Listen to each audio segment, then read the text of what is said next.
নমস্কার। আজকের এই বিশেষ প্রতিবেদন আমরা শুরু করছি আন্তর্জাতিক রাজনীতির এক অত্যন্ত গুরুত্বপূর্ণ প্রসঙ্গ দিয়ে। ইউক্রেন যুদ্ধের আবহে আমেরিকার তরফে রাশিয়ার সঙ্গে ভারতের তেল বাণিজ্যের ওপর চাপিয়ে দেওয়া হয়েছে কড়া শুল্কের বোঝা।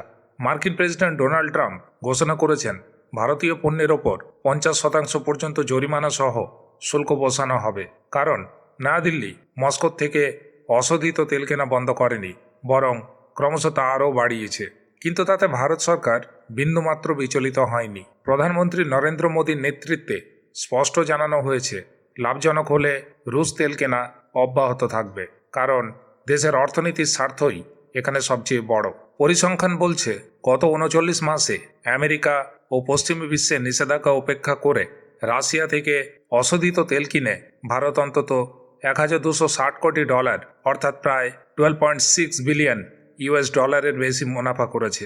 2022 সালের 24শে ফেব্রুয়ারি ইউক্রেনের বিরুদ্ধে পুতিনের সামরিক অভিযানের ঘোষণার পরেই আমেরিকা ও ইউরোপীয় দেশগুলি রাশিয়ার ওপর আর্থিক নিষেধাজ্ঞা চাপায়। কিন্তু দিল্লি মস্কো বাণিজ্য বন্ধ হয়নি, বরং গত অর্থবর্ষেই ভারত রাশিয়া সার্বিক বাণিজ্য দাঁড়িয়েছে $6,800 কোটি, যেখানে ভারত রপ্তানি করেছে $490 কোটি এবং আমদানি করেছে $6,300 কোটি। এর বেশিরভাগই সামরিক সরঞ্জাম এবং অশোধিত তেল। ইউক্রেন যুদ্ধ শুরু হওয়ার আগে ভারত মূলত সৌদি আরব ও সংযুক্ত আরব আমিরশাহির মতো পশ্চিমী এশিয়ার দেশগুলির ওপর তেলের জন্য নির্ভর করত। কিন্তু যুদ্ধ পরবর্তী পরিস্থিতিতে রাশিয়া সস্তায় এবং অধিক ছাড়ে তেল বিক্রি শুরু করে।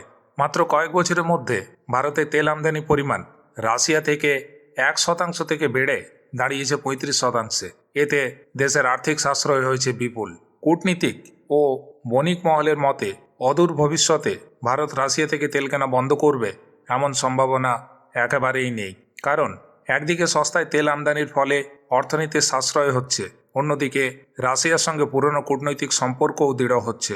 যদিও পশ্চিমী দেশগুলি এই সিদ্ধান্তকে ভালো চোখে দেখছে না, তবুও ভারত নিজের স্বার্থকে অগ্রাধিকার দিচ্ছে। সব মিলিয়ে আন্তর্জাতিক চাপ থাকলেও ভারত সরকার স্পষ্ট করেছে দেশের জ্বালানি নিরাপত্তা ও অর্থনীতির স্বার্থই আগে। তাই ট্রাম্প প্রশাসনের 50% শুল্কের সিদ্ধান্ত ভারতকে কৌশলগত দিক থেকে প্রভাবিত করবে না, বরং ভারত রাশিয়া সম্পর্ক আরও দৃঢ় হয়ে উঠবে এবং ভবিষ্যতে দুই দেশের বাণিজ্য আরও বিস্তৃত হওয়ার সম্ভাবনা প্রবল। এ বিষয়ে আপনারা কি মনে করেন? অবশ্যই আপনাদের মতামত কমেন্টে জানান।